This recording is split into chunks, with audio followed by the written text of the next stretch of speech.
Hello, welcome to 3 TV. ఈరోజు మనతో ఉన్నారు సీనియర్ జర్నలిస్ట్ భరద్వాజ్ గారు. సార్ నమస్తే. నమస్తే అండి. సార్ అయితే తమిళనాడు ఎన్నికలు అయితే చాలా రసవత్తరంగా హోరాహోరీగా సాగుతూ ఉన్నాయి. మొదట్లో అందరూ డిఎంకే వస్తుందని చెప్పేసి అనుకుంటూ ఉన్నారు. బట్ ఈవీఎం ఓట్ల లెక్కింపు రాగానే టీవీకే సడన్గా ముందంజలోకి వచ్చి గెలవబోతున్నట్టే కనిపిస్తూ ఉంది. అసలు ఎలా ఉండబోతున్నాయి సార్ తమిళనాడు రాజకీయాలు? అంటే క్లియర్గా విజయ్ దిశగా పెడుతోంది ఎన్నిక. ఎస్ సార్, అయిపోయింది. ఆల్మోస్ట్ లీడ్లోకి వచ్చేసాడు. తను 100 దాటాడు. అవును, 130 దాటుతున్నాడు. అంటే 30 పోయినా కానీ 100 సాలిడ్గా ఉంటుంది అనే వాతావరణంలోకి వచ్చేసారు. Yes yes. కాబట్టి ఫైనల్ రిజల్ట్ వచ్చే నాటికి అతిపెద్ద పార్టీగా టీవీకే ఆవిర్భవించేటువంటి వాతావరణం కనిపిస్తోంది. ఎస్. కానీ టీవీకే ప్రభుత్వాన్ని ఏర్పాటు చేయటానికి ఒకవేళ సపోర్ట్ అవసరం అయితే ఏడీఎంకే వైపు వెళ్తుందా, డిఎంకే వైపు వెళ్తుందా? డిఎంకే వైపు వెళ్ళే అవకాశాలు తక్కువ. ఎందుకు తక్కువ అంటే తను అతిపెద్ద పార్టీగా ఎమర్జ్ అయిపోయిన తర్వాత ఇప్పుడు డిఎంకేతో కలిస్తే ఎవరు సీఎం అవ్వాలి అనే ప్రోగ్రాం వస్తుంది. వచ్చినప్పుడు ఖచ్చితంగా వాళ్ళు లీడ్ తీసుకునే అవకాశం ఉంటుంది. కాబట్టి అటువైపు వెళ్ళడం. సో తను సొంతగా ప్రభుత్వాన్ని ఏర్పాటు చేయడానికే కాన్సన్ట్రేషన్ ఉంటుంది. సొంతగా ప్రభుత్వాన్ని ఏర్పాటు చేసే పరిస్థితి విజయ్కి వస్తే, విజయ్ ఇప్పుడు ఎలాగైతే డిఎంకే కొరకరాని కొయ్యగా మారిందో అలా విజయ్ కూడా మారే ఛాన్స్ ఉంది అని బీజేపీ అనుకుంటోంది. ఎందుకంటే వాళ్ళు ఆల్రెడీ అతనికి ఫోన్ చేసి మాట్లాడారు, నువ్వు రా మాట్లాడదామని. వాళ్ళ ప్రపోజల్ ఏంటి? ఏడీఎంకే ప్లస్ టీవీకే ప్రభుత్వాన్ని ఏర్పాటు చేయాలి, విజయ్ సీఎం. ఇది కార్యక్రమం. దీన్ని ఎమర్జ్ చేయటం కోసం మాట్లాడారు. ఇతను వెళ్ళలేదు. వెళ్ళకపోవడం అనేది ఒక ఇండికేషన్. ఒకవేళ తనకే సొంతగా ప్రభుత్వాన్ని ఏర్పాటు చేసే బలం వచ్చేస్తే, తను మొదట చెప్పిన మాట ఒకటి ఉంది. తన రాజకీయ ప్రవేశం సందర్భంగా వారు ఒక ప్రెస్ మీట్ పెట్టి మాట్లాడిన ప్రధానమైన మాట ఏంటంటే, టీవీకే బీజేపీకి, డిఎంకేకి, కేంద్రంలో అధికారంలో ఉన్న బీజేపీకి, రాష్ట్రంలో అధికారంలో ఉన్న డిఎంకేకి సమాన దూరంలో ఉంటుంది అని చెప్పాడు. ఆ స్టాండ్ మీద నిలబడిపోయి తను గనక ప్రభుత్వాన్ని ఏర్పాటు చేస్తే అక్కడి నుంచి విజయ్ని వీక్ చేసి కంట్రోల్లోకి తీసుకోవటం ఎలా అనే ఆపరేషన్ విజయ్ అనే కార్యక్రమం మొదలవుతుంది ఢిల్లీలో. ఆపరేషన్ విజయన్. భవిష్యత్తులో ఇలా జరగచ్చు అనే ఉద్దేశం తెలుసు ఆయనకి. ఆయనకు ఆ క్లారిటీ ఉంది. చాలా వ్యూహాత్మకంగా వ్యవహరిస్తున్నాడు విజయ్. తను మొదటి నుంచే పార్టీ పెట్టిన క్షణం నుంచి ఎక్కడా ఓవర్ స్టేట్మెంట్లు లేవు. కాంక్రీట్గా సాలిడ్గా మాట్లాడుతున్నాడు తప్ప ఎక్కడా వేగ్ స్టేట్మెంట్లు లేవు.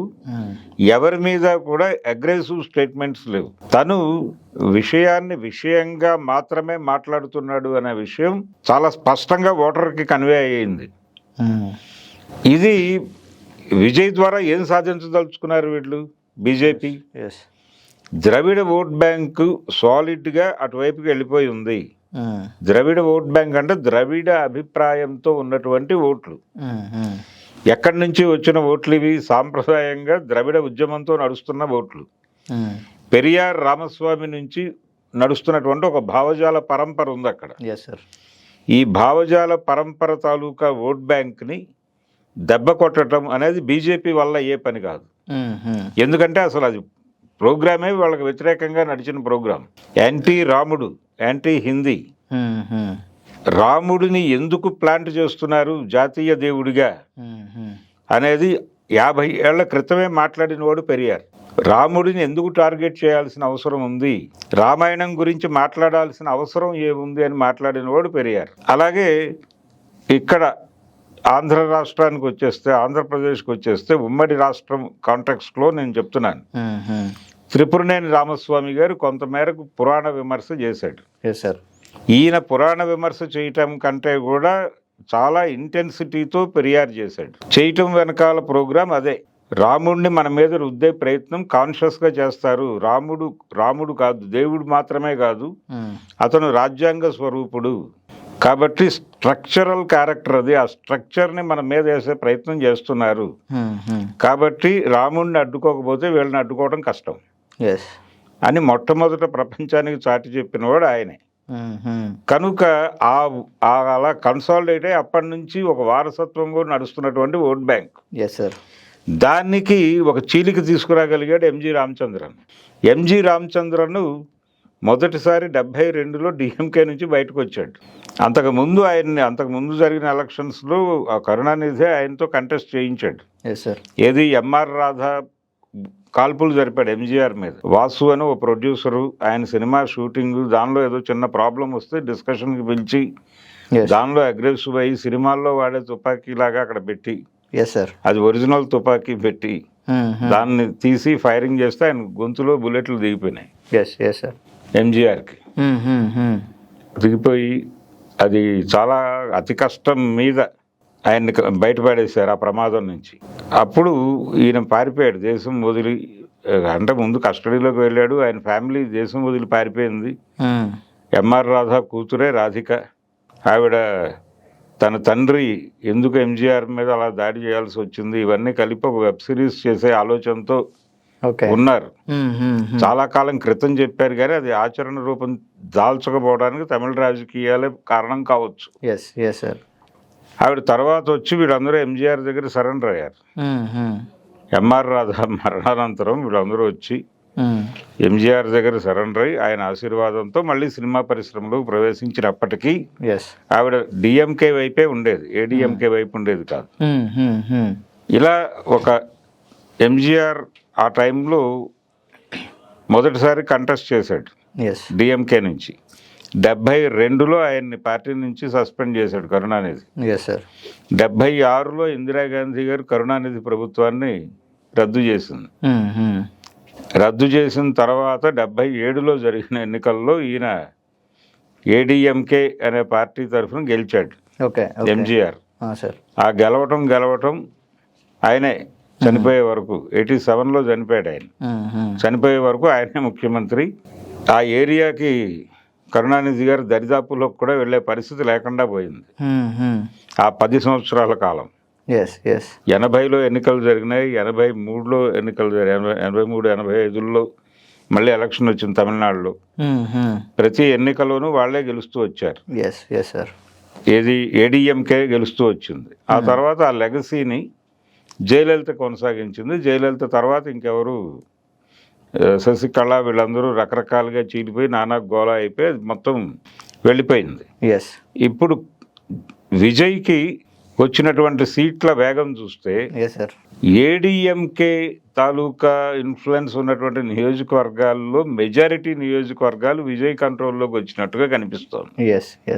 అంటే ఏడిఎంకే ప్లేస్లో విజయ్ ఎమర్జ్ అయిపోయాడా అంటే నెక్స్ట్ ఏంటి, డిఎంకే వర్సెస్ టీవీకే నడుస్తుంది తమిళనాడు రాజకీయం. ఇది చెయ్యాలని విజయ్ కూడా అనుకుంటే ఇప్పుడు ప్రమాదం బీజేపీకి.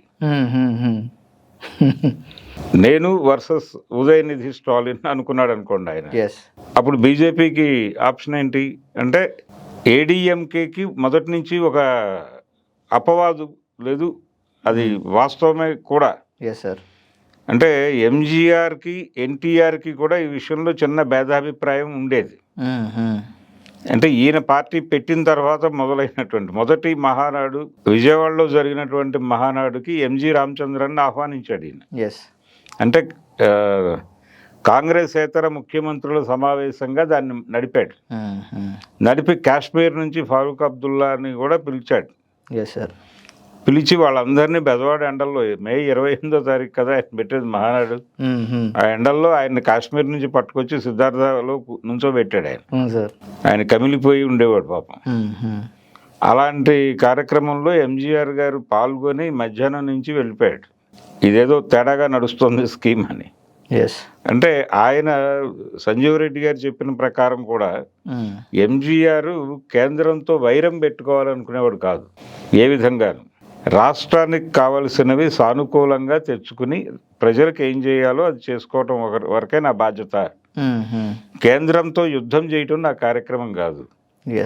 అంటే కాంగ్రెస్ పార్టీ అక్కడ సీన్లో లేదు, తమిళనాడులో లేని పార్టీ గురించి నేను ఎలా మాట్లాడవాలను అన్న పద్ధతిలో ఉండేవాడు ఆయన. తన గొడవ డిఎంకేతో, కాబట్టి డిఎంకే కంటే ఎక్కువ అభివృద్ధి నేను చేయటం ద్వారా ప్రజల మనసులు గెలవాలి. అట్లా డిఎంకేని కట్టడి చేయటం ద్వారా నేను అధికారంలో కొనసాగాలి. ఓకే.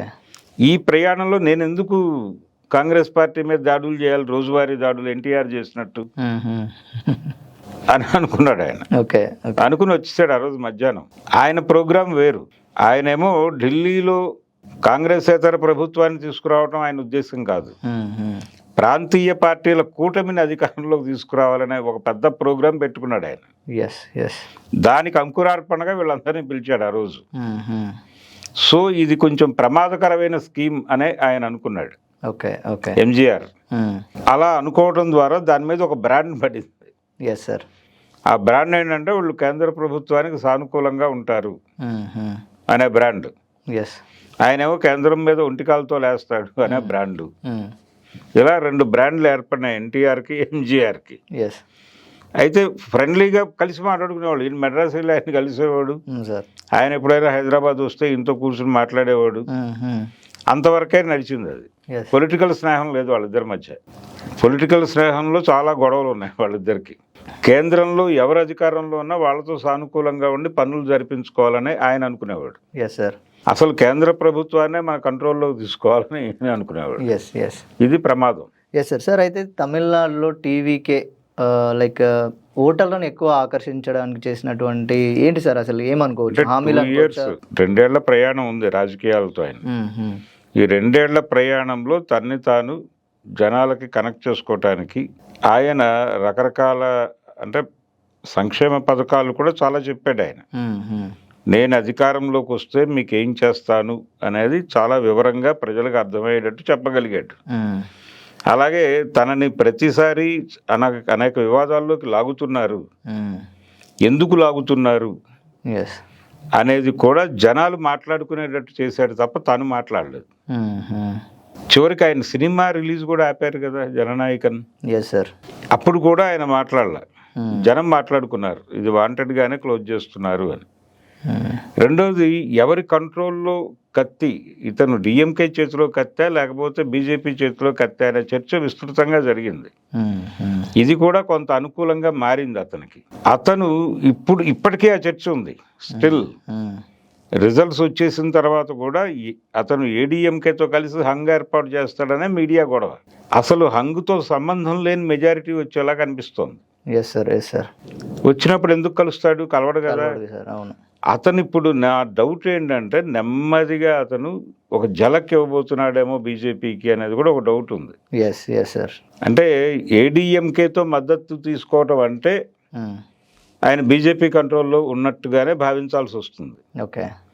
అలా కాకుండా నేను ఎవ్వరితోనూ కలవను, నా పార్టీకి మెజారిటీ వచ్చింది, సో నేను ఫ్లోర్లో మాట్లాడతా, ఫ్లోర్లో తేల్చుకుంటా, నాకు వ్యతిరేకంగా ఉన్నది ఇప్పుడు నేను ఒంటరిగా నిలబడితే నాకు వ్యతిరేకంగా ఉన్నది ఏడీఎంకే, డిఎంకే. నన్ను వ్యతిరేకించాలంటే వాళ్ళిద్దరూ కలవాలి. వాళ్ళిద్దరూ కలవటం అంటే అంతకంటే రాజకీయ దుర్మార్గం ఇంకోటి ఉండదు.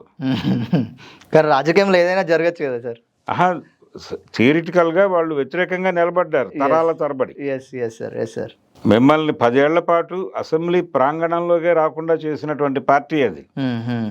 మరి ఆ పార్టీతో మీరు సయోధ్యలోకి వెళ్తే మీరు వెళ్ళండి, దాన్ని నేను స్వాగతిస్తాను, నేను మీ ఇద్దరితో కలిసి దెబ్బలాడతా విడిగా అనే ఒక సొంత స్టాండ్ తీసుకుని ఆయన మొదట చెప్పినట్టుగా బీజేపీని కూడా నేను వ్యతిరేకిస్తున్నాను అని చెప్పి కేంద్ర ప్రభుత్వ పద్ధతిలో నేను వ్యవహరించను, నా పద్ధతిలో నేను వ్యవహరిస్తాను, ఇక్కడ ల్యాండ్ పూలింగ్లు, కార్పొరేట్లను పిలిచి వాళ్ళకి భూములు అప్పచెప్పడం ఇలాంటి కార్యక్రమాలు ఉండవు, ఆర్గానిక్గానే నేను ఎంప్లాయ్మెంట్ క్రియేట్ చేస్తాను, ఎవరికి ఏముందో వాడి ఎంటర్ప్రెన్యూర్ కావడానికి ఏం కావాలో ఆ ఇన్ఫ్రాస్ట్రక్చర్ నేను కల్పిస్తా ప్రభుత్వంగా. దానికోసం ఎవడో కార్పొరేట్ని తీసుకొచ్చి వాడి మీద కూర్చోబెట్టను. ఇది నేను రూటెడ్గా చేస్తున్నటువంటి ఇండస్ట్రియలైజేషన్ తాలూకా మొదటి నుంచి అనుసరిస్తున్న పద్ధతి అదే తమిళనాడు. నేను ఆ పాత పద్ధతి మీదే నిలబడతాను తప్ప ఈ కొత్త నమూనాన్ని నేను స్వీకరించను అని మాట్లాడితే విజయ్ జనం నుంచి సపోర్ట్ వస్తుంది. అతన్ని వ్యతిరేకించిన వాళ్ళని తోలు తీస్తారు రోడ్డు మీద. మరి అలాంటి స్టాండ్ ఏమన్నా ఈరోజు రాత్రికి కానీ రేపు ఉదయం కానీ ప్రకటిస్తాడా? సార్ అట్లాగే ఒకవేళ కనుక టీవీకే పార్టీ అధినేత విజయ్ కనుక బీజేపీ చేతిలో కత్తి కనుక అయితే ఎప్పుడు అంటే తమిళనాడు రాష్ట్ర ప్రజలంటేనే చైతన్యానికి నిదర్శనంగా ఉంటారు సార్. ప్రతిసారి బీజేపీ ఏదైనా తీసుకొచ్చినా కానీ దాన్ని మొట్టమొదటిగా విమర్శించేది తమిళనాడు ప్రజలు. అవును. ఒకవేళ బీజేపీ చేతిలో కనుక కత్తి అయితే విజయ్, తమిళనాడు ప్రజలు అంగీకరించే అవకాశం ఉంటుందా? తమిళనాడు ప్రజలు అంగీకరిస్తారా లేదా అనేది ఒక అంశం అయితే అంగీకరించరు. రెండోది అవతల వాళ్ళకి కత్తి ఇచ్చినట్టు అవుతుంది డిఎంకే. వాళ్ళు తెల్లారి పొద్దున్నే అటాక్స్ మొదలు పెడతారు. ప్రతి కదలిక మీద చర్చ ఉంటుంది. అందుకని ఏ విధంగా చూసినా అంటే ఇప్పుడు అతను కంఫర్టబుల్ పొజిషన్కి వచ్చాడు. ఇప్పుడు తన కాళ్ళ మీద తను నిలబడటమే కరెక్ట్ వ్యూహం. నిలబడి ఎవరితోనూ నాకు పొత్తు లేదు, ఎవరితోనూ వైరం లేదు, నేను నా పద్ధతిలో నేను గవర్నమెంట్ని నడిపిస్తా, తేడాలు వచ్చినప్పుడు మాట్లాడుకుందాం, ఎవరితోనైనా యుద్ధం చేస్తాను, నేను ప్రతిపక్షాలతోనూ యుద్ధం చేస్తాను, కేంద్ర ప్రభుత్వంతో కూడా యుద్ధం చేస్తాను. కేంద్ర ప్రభుత్వంతో అన్వాంటెడ్ వార్ నేను కోరుకోవడం లేదు. కానీ ఇక్కడ ప్రజల సంక్షేమమే నాకు ముఖ్యం. నాది ప్రాంతీయ పార్టీ, ప్రాంతీయ ఆకాంక్షలే నావి. కాబట్టి నేను తమిళ ప్రజల సమగ్ర అభివృద్ధిని నిలబెట్టుకోవడానికి ఆర్గానిక్గా ఏం చేయాలి, ఎక్స్టర్నల్ సపోర్ట్ కాదు నేను అడుగుతోంది. ఇంటర్నల్ సపోర్ట్ సిస్టమ్ని దెబ్బతీయటం జరుగుతోంది ఇప్పుడు ఈ ఎక్స్టర్నల్ జోక్యాల వలన. అవి వద్దనుకుంటున్నాను నేను. ఇది నా పద్ధతి, నా విధానం అని కనుక ఆయన మాట్లాడితే అప్పుడు బీజేపీ ఎలా రియాక్ట్ అవుతుంది అనేది చూడాలి. సార్ ఇప్పట్లాగానే అంటే ఎంజీఆర్ గారు కావచ్చు కానీ, జయలలిత గారు కావచ్చు కానీ చూపించినట్టు ఈ సినిమా ప్రభావం, అట్లాగే ఈ సినిమా నుంచి వచ్చినటువంటి వాళ్ళ ప్రభావం తమిళనాడు ప్రజల మీద ఎక్కువగా ఉంటుందా సార్? ఉంది కదా. అంటే తమిళ సినిమా, తమిళ రాజకీయం రెండు ఒకేసారి నడక మొదలుపెట్టి వెళ్ళిన పరిస్థితి. సినిమాని తమ ప్రచారానికి, తమ భావ ప్రచారానికి ఒక వాహకంగా వాడుకున్నారు. అందుకనే మీకు తమిళ సినిమాల్లో ఉన్న అందరికీ ద్రవిడ రాజకీయాలతో సంబంధాలు ఉన్నాయి. కన్నదాసంతో సహా, ఎంఎస్ విశ్వనాథన్, ప్రతి ఒక్కరూ టెక్నీషియన్స్, నటులు, దర్శకులు అందరికీ క్లియర్ స్టాండ్స్ ఉన్నాయి అక్కడ. ఎవరు ఏమిటి అనేది స్పష్టం. అలాగే క్యాస్ట్కి సంబంధించి కూడా చాలా క్లారిటీ ఉంది తమిళ ఇండస్ట్రీలో. ఏ కులం వాళ్ళని ఏ పరిధిలో ఎంతవరకు వాడాలి కూడా క్లారిటీలు ఉన్నటువంటి సందర్భాలు కనిపిస్తాయి మనకి తమిళ సినిమా రాజకీయాల్లో. అందుకని తమిళ సినిమాని, తమిళ రాజకీయాన్ని విడిగా చూడటం కుదరదు. ఎగ్జాక్ట్లీ. ఈవెన్ శివాజీ గణేశన్కి కూడా కాంగ్రెస్ పట్ల ఒక అనుకూల స్వభావం ఉండేది.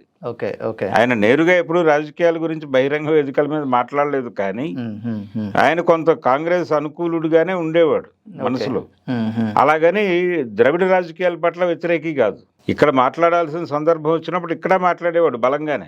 అక్కడ మాట్లాడేటప్పుడు కొంచెం జంకేవాడేమో కానీ ఇక్కడ బలంగా మాట్లాడేవాడు. ద్రవిడ రాజకీయం ఆయన మాట్లాడేవాడు, కానీ వీళ్ళతో కలిసేవాడు కాదు. ఆయన రూట్ వేరు, అడపాదడపా అయితే కాంగ్రెస్ తో కలిసేవాడు ఆయన. అదొక ధోరణి. ప్రతి ఒక్కడికి రాజకీయ స్పృహ ఉంది అక్కడ. ఈ రాజకీయ స్పృహ పర్టికులర్గా తమిళనాడు ప్రజల్లో ఉన్నటువంటి ఈ ద్రవిడ్ కాన్షియస్నెస్ రజనీకాంత్తో పార్టీ పెట్టనివ్వకుండా చేసింది. తను పార్టీ పెడితే వీళ్ళు ఎలా రియాక్ట్ అవుతారు అనే భయం చొప్పున ఆయన పార్టీ పెట్టడానికి సంకోచించాడు, పెట్టలేదు. ఎందుకంటే తన రూట్స్ ఇక్కడ లేవు. అందుకని అనవసరంగా దాన్ని ఇప్పుడు ఇష్యూ చేయటం అవసరమా? ఇంత జీవితం వెళ్ళిపోయాక నేను రాజకీయాల్లోకి వస్తే ఇది రోజు ఇష్యూ అవుతుంది. కరుణానిధి ఎక్కడి నుంచి వచ్చాడు, ఆయన తమిళనాడులో చలామణి అవుతున్నాడు, కానీ ఆయన రూట్స్ ఆంధ్రాలో ఉన్నాయి అనే అభిప్రాయం ఉంది. ఎంజి రామచంద్రన్కి ఆ సమస్య ఉంది. వాళ్ళ తల్లిదండ్రుల్లో ఒకరు కేరళకు చెందిన వాళ్ళు. కనుక ఇలాంటి ఇష్యూస్లోకి మనం ఎంటర్ కాకూడదు అనే ఉద్దేశంతో వ్యవహరిస్తున్నారు జనాలు, ఎవరి పద్ధతిలో వాళ్ళు. అందుకని ఇప్పుడు విజయ్కి చాలా ఉంది, చాలా గొడవ ఉంది ఆయనకి. ఆయన ఇప్పుడు గనక ఏడీఎంకేతో కలిసి హంగ్ అన్నాడా, వాళ్ళ చేతుల్లోకి వెళ్ళిపోతాడు, వీళ్ళు రైజ్ అవుతారు. డిఎంకే రైజ్ ఒక అంటే ఆయన ప్రాక్టీస్లోకి వచ్చాక చూసి క్రిటిసైజ్ చేయటం కాదు, రేపటి నుంచే మొదలైపోతుంది క్రిటిసిజం, అటాక్ మొదలైపోతుంది. సో ఇప్పుడు తను నిలబెట్టుకోవడానికి ఆయన సొంత స్టాండ్ మీద నిలబడటమే, ఎన్ రామారావు లాగా, ఎంజీఆర్ లాగా. అలాంటి ప్రయత్నం విజయ్ చేస్తాడని ఆశిద్దాం. సార్. సో ఇది తమిళనాడులో జరుగుతున్నటువంటి అనూహ్య పరిణామాల మధ్య లీడ్లోకి వచ్చినటువంటి టీవీకే పార్టీ ఏదైతే ఉందో ఇప్పుడు దాదాపు 104, 105 సీట్లతో అయితే లీడ్లో ఉంది. అయితే హంగు వచ్చే సమయంలో అసలు టీవీకే పార్టీ అటు డిఎంకేతోనా లేదంటే అన్న డిఎంకేతో కలిస్తే ఒక రకంగా ఉండబోతున్నాయని విశ్లేషిస్తున్నారు సార్. అట్లాగే ఒకవేళ డిఎంకేతో వెళ్తే ఎలా ఉండబోతుంది అనేది కూడా ఒక చర్చ ఉంది.